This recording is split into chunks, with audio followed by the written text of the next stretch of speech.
Double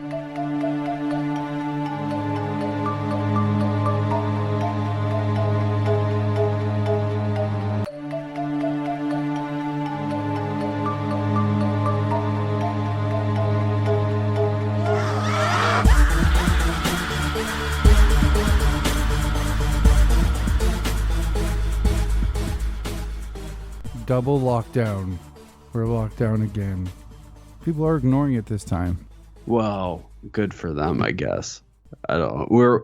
We're not in lockdown. We're actually in. I don't know if the phases is a nationwide thing or if it's a statewide thing, but we're in phase 4, which means restaurants are opening back up.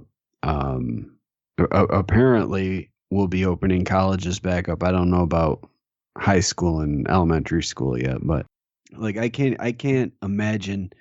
Like just imagine. Let's go back to the 80s really quick, if you'd be so kind, and imagine little Mikey and little Maddie sitting there playing their Ataris with their fucking snossy shorts on and fluorescent colored t-shirt, and all of a sudden we get the notice from the school. They call mom and dad and they come in, and respectively, Maddie, Mikey, there's no school.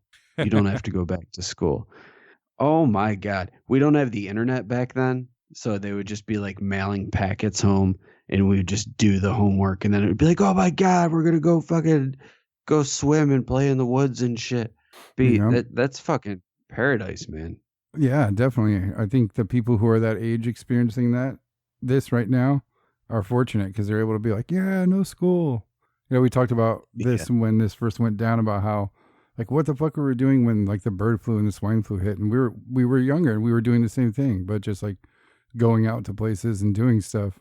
When swine flu and bird flu rolled through, like, I changed my lifestyle not at all. Exactly. Like, it was like I did nothing. I wasn't even scared. I wasn't even concerned. I'm like, whatever, man. If these various flus want to come flu all over me, they can give it a try. And I stood in the face of the swine flu and I sneered, "Fuck you, swine flu." And you know what? You know what happened? I stayed healthy because I told it to fuck off and it was terrified. No, not really. Probably just because there was no incidents of the swine flu in my area because we're fucking rural backwoods hicks up here for the most part. But either way, I stayed healthy and I wasn't really in the face of it. And honestly, I didn't even think enough about it to even want to sneer at it. I just went about living my life. Same with West Nile. Was West Nile virus a thing for you? Oh yeah, West Nile, N1H1, swine flu. Wasn't it N1? I don't know. I think N1H1 was or H1N1 was the swine flu. Yeah, those are just all the names I remember. Mad cow. Yeah, mad cow. The West Nile is the mosquitoes. Yeah. Mosquitoes are gonna kill you. Unless they're bringing malaria, they can fuck off too. You're just gonna flex hard when they bite you. Dengue fever. I don't want the dengue fever either. Ooh. Keep that shit to yourself. Mosquitoes. Mosquito. And they love me. I'm like the most delicious person on the planet, I think. Like, we'll be outside and they will swarm all over me and ignore other people. I'm like, so if you're ever camping and you need someone to distract the mosquitoes for you, bring me along and I'll keep all the mosquitoes off you and then basically get sucked dry. By the end of the trip, I'm just a big fucking mosquito bite. Oh, yeah, fun trip, guys. Oh my God. Well, with all that in mind, we hope you guys are staying safe. Hope you're staying persistent in your practices of not catching this shit. And not being attacked by mosquitoes. Yeah, those two. We got to watch out for those regardless because they're nasty, blood-sucking bastards. But yeah, we don't want to harp on that too much. We hope you guys are staying safe. And yeah, just stay diligent when it comes to all the stuff they're telling you to do to it's all common sense, really, right? Just wash your hands and don't like stick your finger in your nose and mouth all day. Don't stand on top of people. I'm antisocial, so I'm not within fucking 6 or 10 feet of anybody at any time. That's not a family member, so I'm good. Yeah. I I try to stay away from people as much as possible. It's funny when this thing started and they started talking about social distancing. My girlfriend and I were just like, is that what they're calling it? Like haven't we been practicing that for the past 13 years? Yeah, yeah, exactly. They said social distancing stuff. I was like, so my normal life. All right. Yeah, all right. I'll just keep on living life. That's cool. I just have to wear a mask in public. That's all. Well, and I don't go to work now because no one on campus. So what are we digging into tonight, Mike? Well, what I thought that I would do, this was something I actually, and you know this because I told you, but the people listening at home do not know this. But I had another show planned for tonight. Just I was thinking about UFO crashes just a couple nights ago, and I decided what I wanted to do was take some of the coolest UFO crash cover up cases and just shit all over them and talk about why they're not UFOs at all. Even if this, so let me preface this by saying this is not necessarily what I believe is going on with these, but I feel like a decent argument can be made if you want to go down that road. So I'm not going to, this isn't going to be a deep dive by any means. I just want to tackle some of these cases, kind of go over them and explain how it could maybe be explained through another lens. The cover-up still exists, mind you. Like the cover-up is a very real thing. What I don't think is a very real thing is the UFO incidents themselves. Yeah. And so I'll get to Roswell, but I think that before Roswell, we should talk about the first really big UFO cover-up that occurred. And it was, I think it would have received a lot more attention over the years if Roswell had not taken place. But what's now become known as the Battle of Los Angeles, also known as the Great Los Angeles Air Raid. And we've talked about this on the show. It occurred February 24th into the morning of February 25th in 1942. And what had happened during this event was an alleged UFO, some said multiple UFOs, came and flew over Los Angeles. The air raid sirens went off, and thousands of rounds of artillery were fired into the sky. And it lasted, I think, from 1 a.m. to like 6 a.m. or something. It was hours long barrage. And these things they were firing at, they weren't doing any damage to them. Apparently there were 5 people that died during this event. None of them from like explosions or anything, but 3 of them died in car accidents and 2 people died from heart attacks, presumably from all of the noise and everything that occurred. Officially, the event, according to the Air Force, now, keep in mind the Air Force wasn't a thing yet. But this is the Air Force now. Well, in the 80s, they attributed the entire event to war nerves. And they said what started everything off was that there was a weather balloon, and then there were some stray flares that flew through the area. And then people opened fire, which then created more light in the sky, causing more people to open fire, and it led to this just chain reaction where everyone was blowing shit up all around them.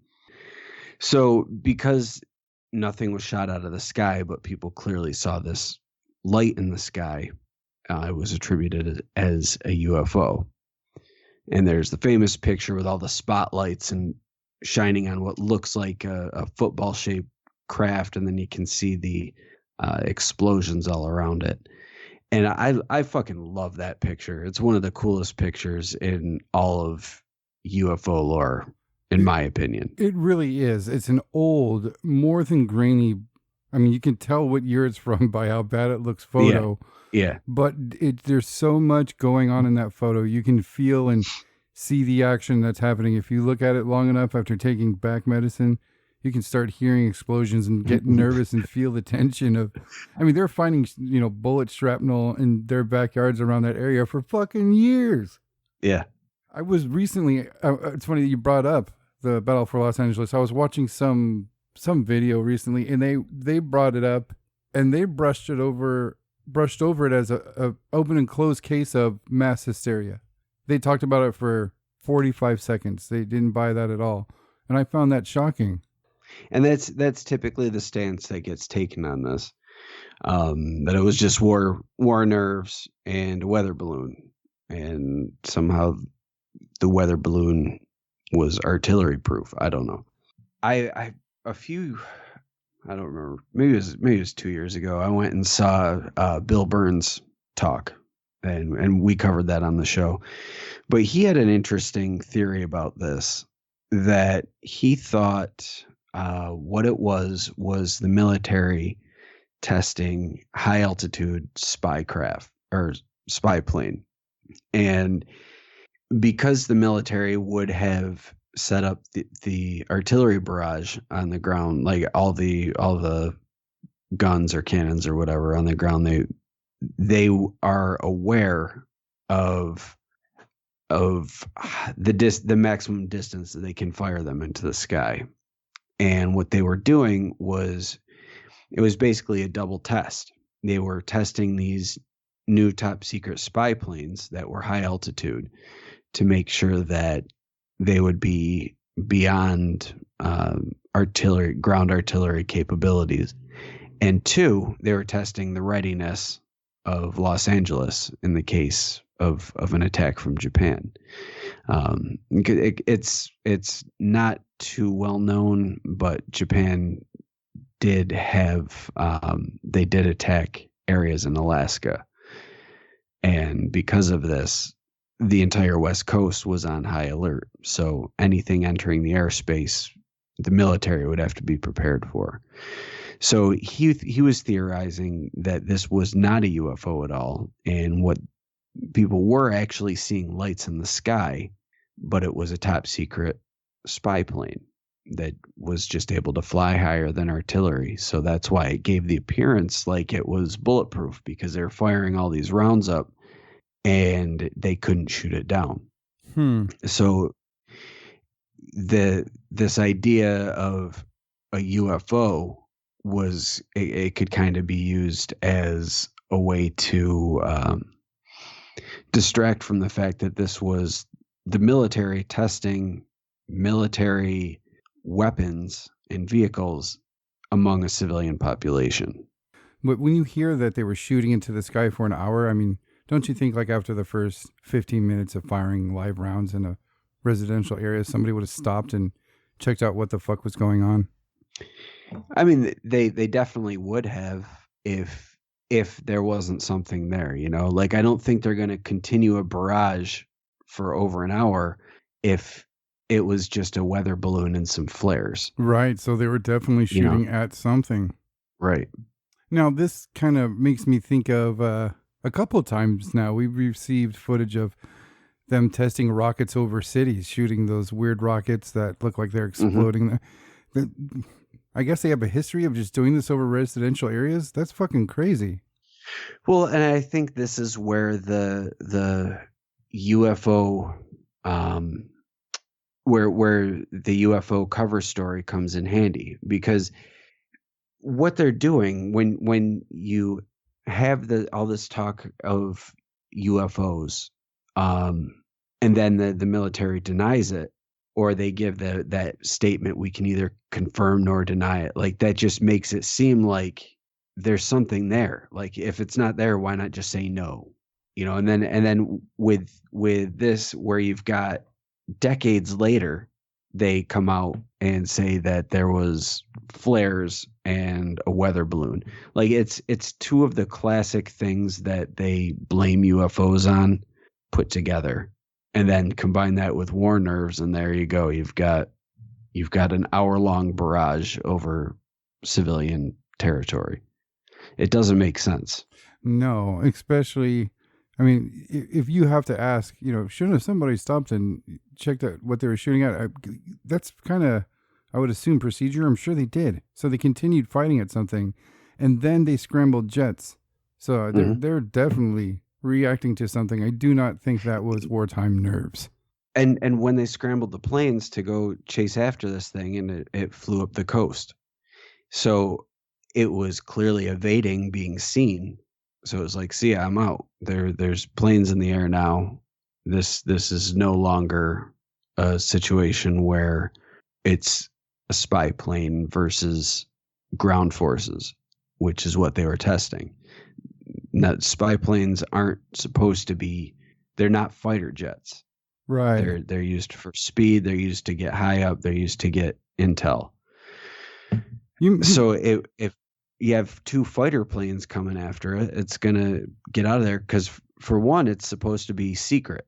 This wasn't supposed to be something that was discovered. So if you've got two fighter planes that are going after it, then one, likely they're not aware that this test is going on, and they would shoot it down as being an enemy plane, right? An enemy combatant, and then they would discover what was really going on, so they had to get out of there.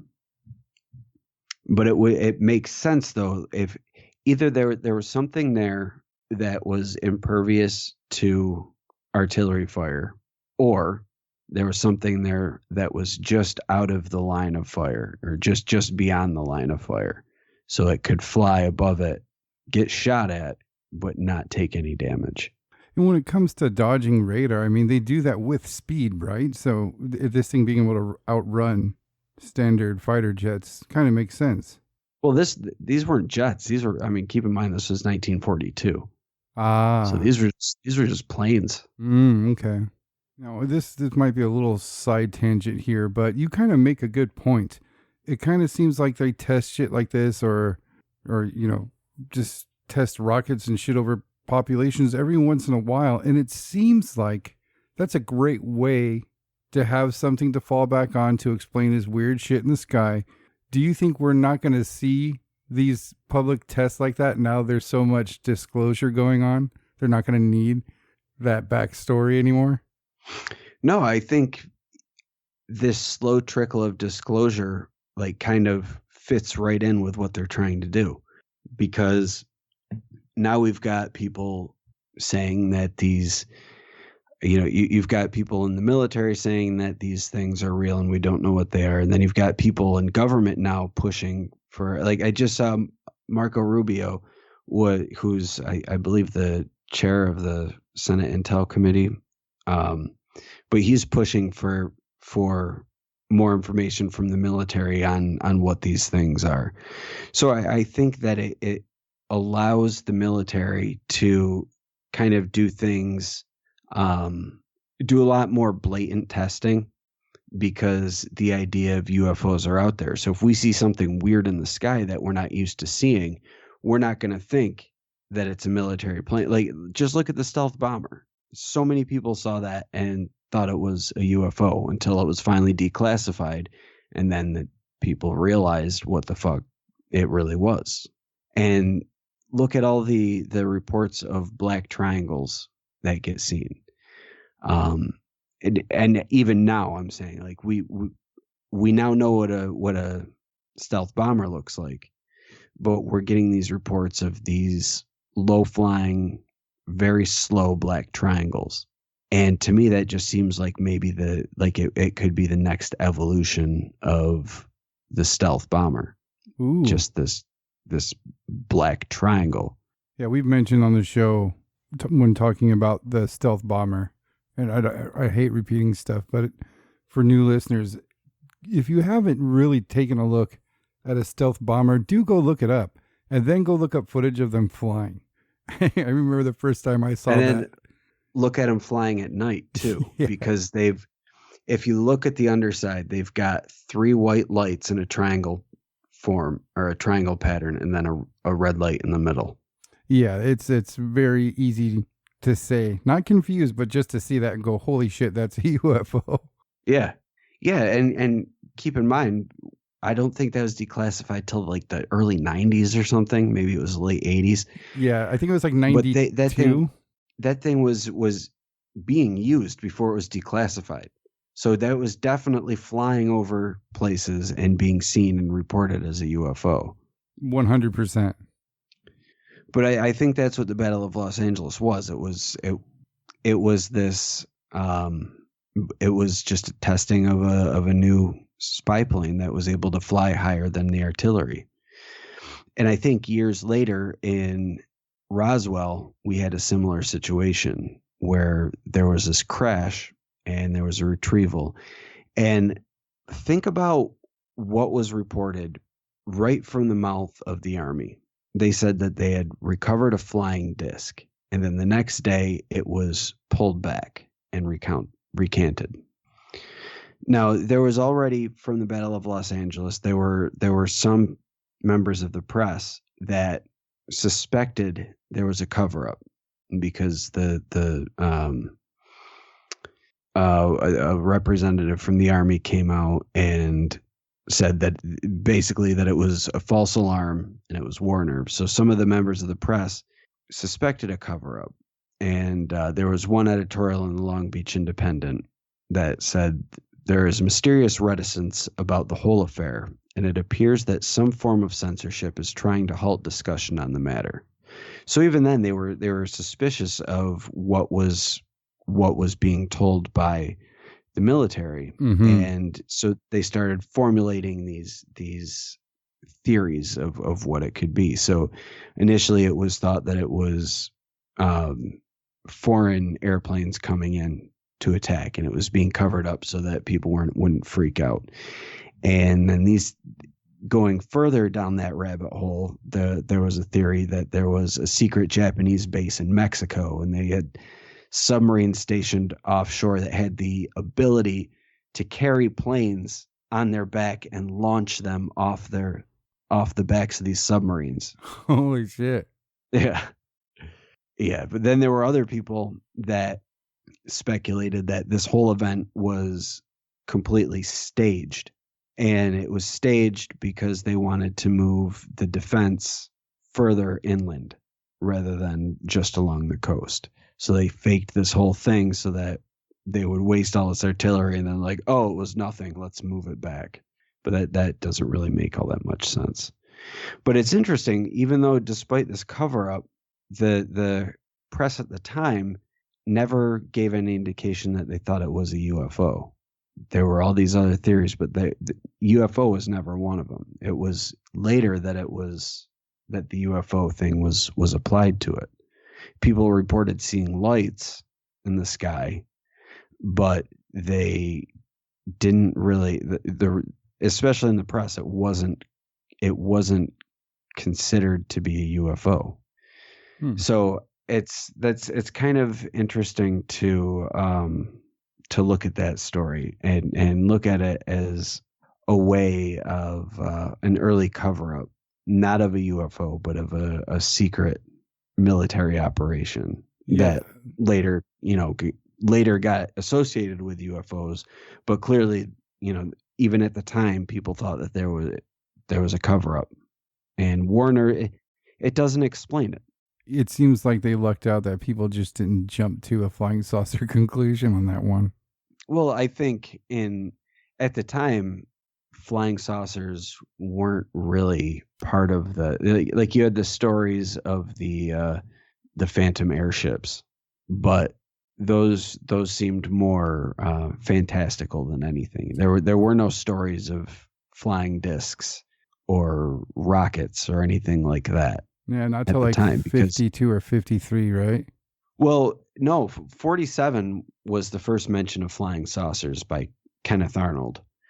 And then shortly after he mentions flying saucers, we've got the Roswell incident, which, getting back to that, the Army put out the report, or put out the initial press release that a flying disc was recovered. So the flying disc kind of goes along with Kenneth Arnold's report of a flying saucer, even though, and I know I've said this a million times, Kenneth Arnold did not see a flying disc. He said these objects that he saw skipped across the sky like a saucer would skip over water. And that's the actual shape of them was like almost like a axe head type of shape, like a crescent with like a spike coming off the back. Right, I remember. And They've with designed the some curved crescent. Yeah, they've designed some like sci-fi spacecrafts after his description. Which, if you look it up, you'll be like, "Oh yeah, I've seen that before." Yeah. So he described it as being, like skipping over water, like a saucer skipping over water. But then in July of 1947, you've got the Roswell incident where they say they recovered a flying disc, and this was where we start with this disc-shaped craft thing going on. And then later we start hearing the stories of the rockets that pilots have seen. And I covered those pretty extensively in the wartime UFOs episodes, but there was a period of time in the 50s and 60s where pilots would report seeing these rockets that would just cruise by.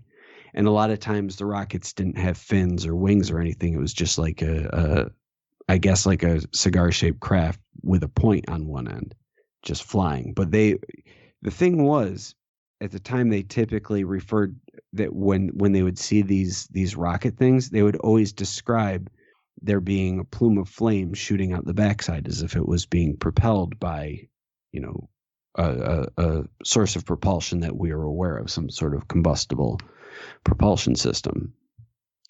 And I think Roswell was the first real test to kind of test this cover story out, which is why in the initial press release they said it was a flying saucer or a flying disc.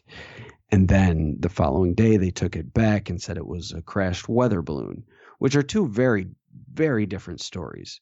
And why would someone who was the mouthpiece for the Army say that they found a flying disc? It just doesn't make sense unless he either A, actually found a flying disc that had crashed, or B, was intentionally putting that out there so that this story would take hold, and then it creates the cover. Absolutely. And even if we go back and say this was the Project Grudge balloon, which even that report I'm reluctant to buy into. I think there's more to it than that, even because of all the people that said that they witnessed this crash site and it wasn't just fucking balsa wood and foil, but it was something that was being covered up. So I think that what they did with the Roswell incident was pile a bunch of possible theories onto it. So they threw out the UFO thing, then they threw out the weather balloon thing. And decades later, they came out and said, actually, what it was this Project Grudge balloon. And then they explained what Project Grudge was. And then everyone's like, oh, well, that makes sense because we were at war with the Russians and we wouldn't want them to know that we were spying on them. So if we reported that this secret testing balloon crashed, then we wouldn't have a way to defend ourselves against the Russians, because the Russians would be like, you're fucking spying on us. And we're like, oh shit. So instead we threw out crash disc and weather balloon. And we're like, you can pick which one, and instantly, because they throw the UFO out and then recant it and put in a ridiculous theory, that instantly makes you think like, hey, they're covering something up. Like maybe that initial report was the real report. Shut it up, you. Get out of here. Adorable little bastard. But another interesting thing that came out of the Roswell incident, well, I shouldn't say that came out of it, but that came after it, was the Air Force was created in September of 1947, just a couple months after the Roswell incident. So, with the creation of the Air Force, and by this point, we're now working with Nazi rocket scientists to develop our rocketry program.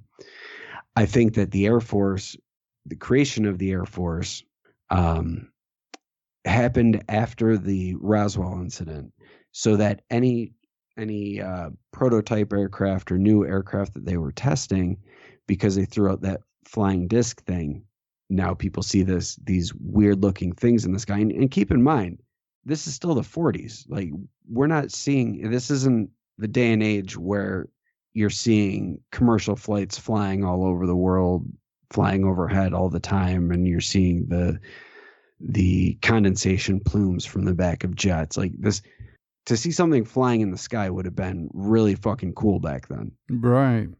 And if you get something that looks different than a standard plane that people have become used to, it can now be blamed on UFOs. And because Operation Paperclip was kept secret, so they didn't know we were working with Nazi rocket scientists, so they could be testing rockets all over the United States. And if you look, the Air Force started in 1947, September 1947. When did we see the biggest wave of UFOs? It was the following decade, in the 50s. And that's when things were at an all-time high with crazy UFO sightings. But again, the Air Forces knew we're working with Nazi rocket scientists to create our space program, as well as to further our bombing capabilities by using rockets, which now we've got missiles now, basically. So you've got this whole thing set up, and now we're like, well, we had planes, but they were Army or Navy planes. Now we've got a whole branch of the military devoted to these planes. So you put out all, the big ones, the Lancer and the Spirit and the B-52 and all those old awesome military bombers. And I think they even they might have had a helicopter. I don't know. But you've got all these planes that people are accustomed to. But then you're testing rocketry and what would eventually become jet engines and just doing all this crazy shit in the sky. So then you've got the UFOs to keep you out of it. And then you create Project Blue Book to look into all these. And keep in mind, Blue Book was being run by the Air Force as well. So Blue Book is investigating all these. They get Alan Hynek to come in. To his job's to debunk them, but he ends up becoming a believer because some of them he has no explanation for. And I think that that's probably true because the UFO phenomena is a very real thing. And I'm not trying to take away from, I'm a very big believer that the phenomena is real. I just think that the military is using that to their advantage. And when they had, because Blue Book is part of the military, they were able to see the majority of these reports were just top secret military projects that they were already aware of. So it was just kind of a publicity stunt, I guess, just something put out there for the public to take in and give a reason to. Well, I shouldn't say give a reason, but let the people know that that a military branch is actually looking into this. It gives it some official, something a little more clout, I guess. But because the Air Force was behind it, they were able to just filter out most of it, and then they brought it. They had a whole review board, and eventually Blue Book got shut down because they found that UFOs, well, according to them, that UFOs pose no threat to national security. But that would make sense if they were aware of what these things already were, and that being test craft that the military was testing over America. So, I mean, you'd have to think that if there was something real that was being reported that they had evidence of and no one could explain what it was, that would pose a threat to national security just because we don't know what it was. We don't know if it was hostile. We don't know the origin of it.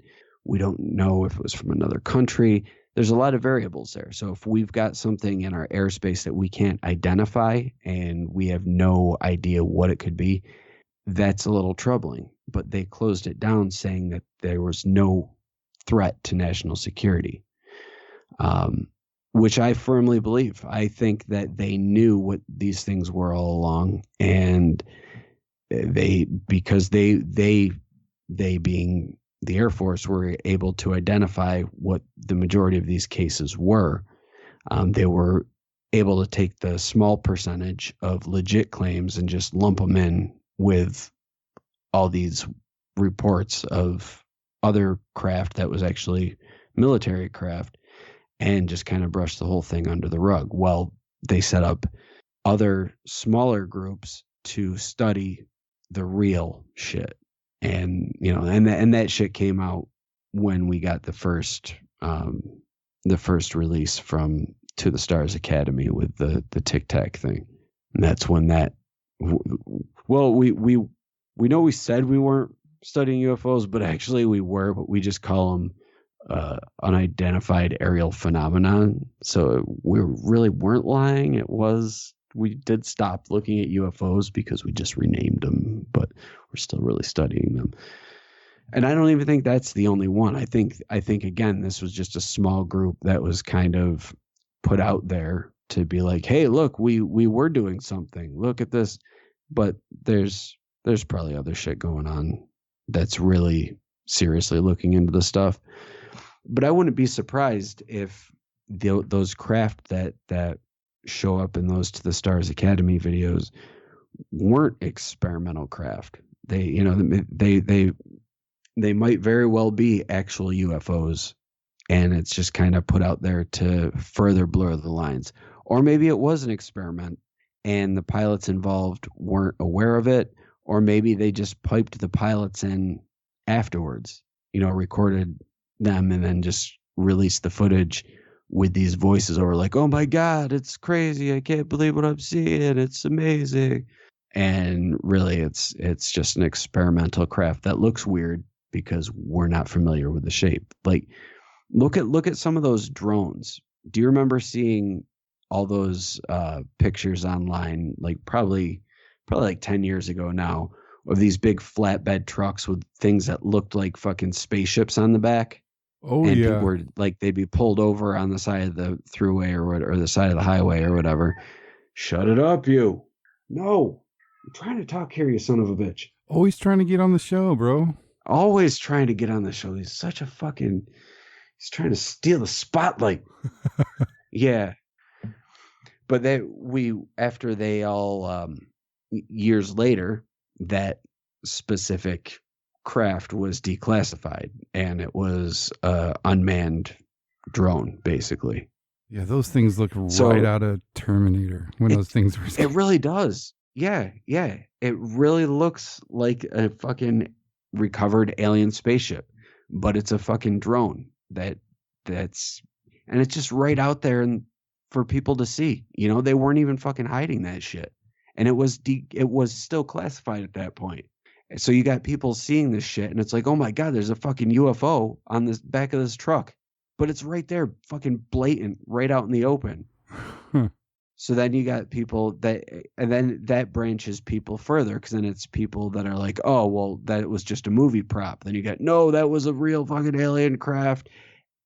Meanwhile, both sides are ignoring the fact that it was a top secret military craft that was out there. Mm-hmm. But it just somehow, despite being a classified military craft, was being photographed out in public in a few places.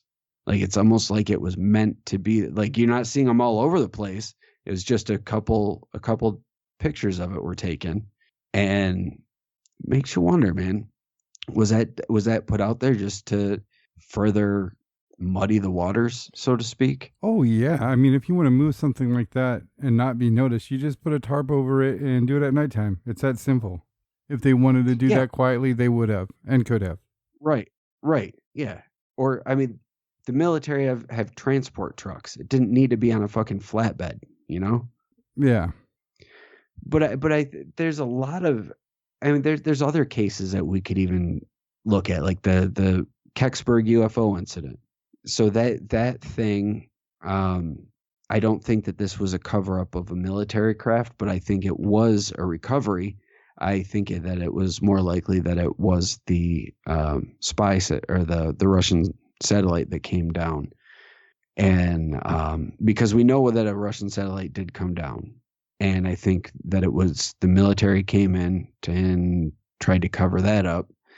And the thing about the Kecksburg incident, this happened in 65, but the thing about the Kecksburg incident was that people said that there were people dressed as civilians there that were identifying themselves as working for NASA.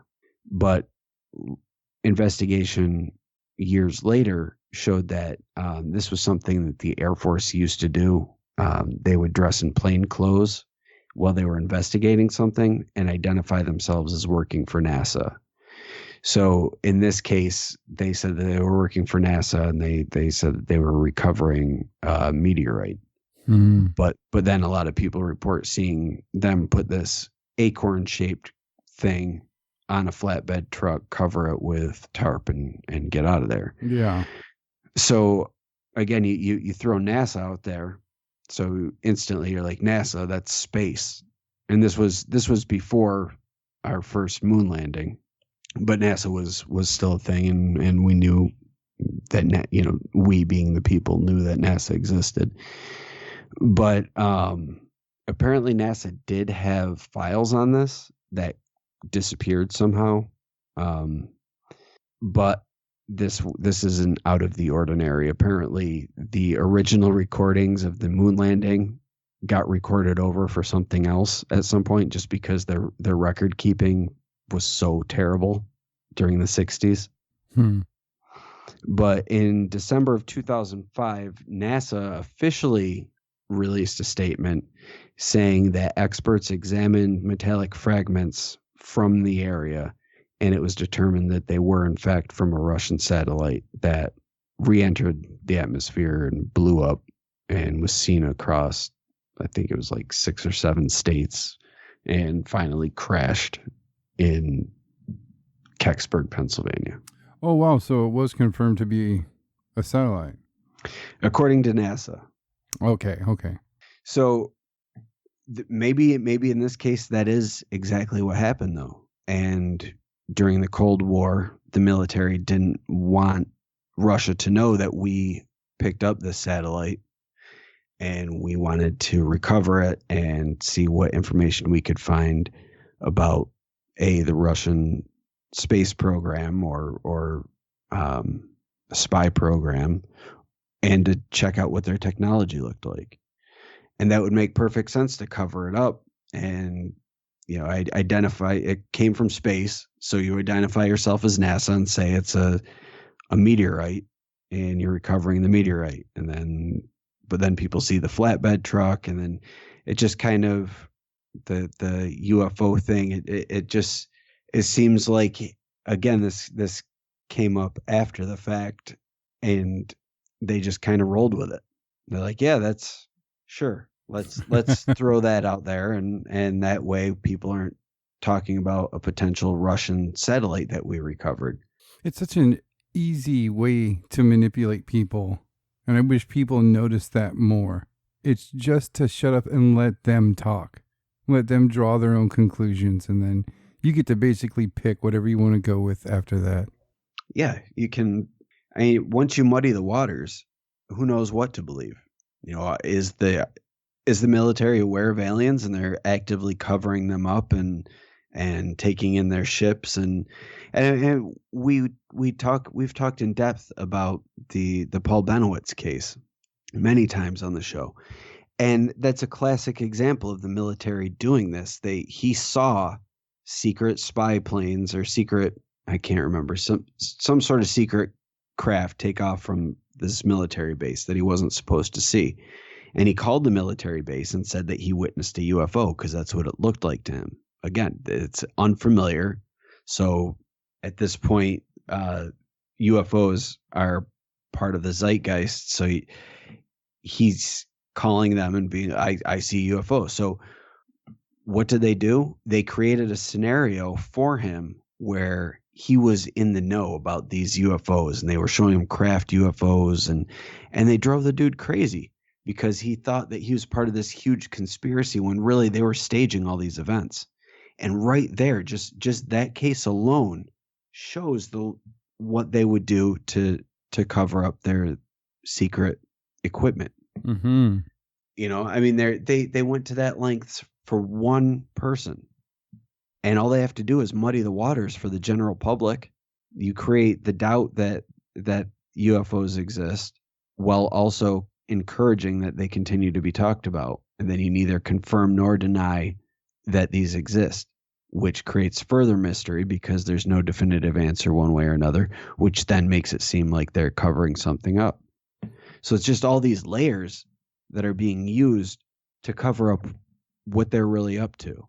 Ooh. And I think with the phantom rockets that were seen in the 50s and 60s, I think that is very likely what they were doing. Because if you think about aliens and the fact that these people were seeing a combustible propulsion system, so they were seeing flames coming out of the back of these rockets, we know that in order to get to another planet where we would be able to survive, it would take light years.